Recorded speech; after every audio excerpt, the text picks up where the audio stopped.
Federal lawmakers are running out of time one day after Treasury Secretary Janet Yellen reissued a warning. That warning, the U.S. could run out of money by June 1st if the White House and Congress don't reach a deal to raise the nation's debt limit. Skylar Henry joins us now live from the White House. Skylar. Hey, Jamie and Rudave, good to be with the both of you. A couple of things to keep in mind here. Yes, lawmakers are absolutely running out of time to get this done, but the president, he heads to Japan tomorrow.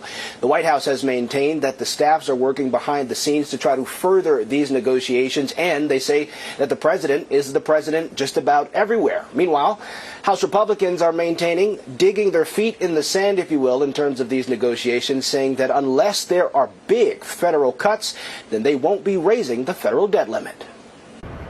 With the clock ticking, President Biden is meeting with congressional leaders again this afternoon, looking to reach a deal to hike the federal debt limit. I appreciate the president finally willing to talk after 97 days, but there is no movement. Despite public comments, sources tell CBS News that in recent days, the two sides have made some progress. But I really think there's a desire on their part as well as ours to reach agreement. House Speaker Kevin McCarthy is demanding federal spending cuts from the Biden administration, and one area of compromise could be rescinding COVID relief funds that have been approved but not yet spent. Other Republican proposals are much more controversial.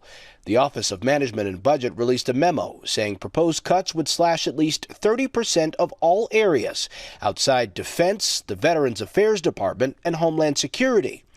This would severely impact programs including cancer research, Meals on Wheels for seniors, preschool and child care, and veterans programs.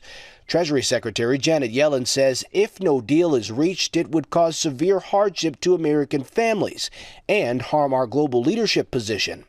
And adding to the uncertainty, President Biden is set to leave tomorrow for the G7 summit in Japan. And it's important to point out that the Office of Management and Budget is a part of the executive branch, the director appointed by President Biden. So it'll be interesting to see exactly what happens with this meeting today, if lawmakers and the president are able to inch this thing forward, because as I said at the top, certainly running out of time. We're here at the White House. I'm Skylar Henry. Guys, back to you. A deadline quickly approaching. Skylar, thank you. KCAL 9 is now KCAL News. CBS News Los Angeles, your local news, streaming wherever, whenever.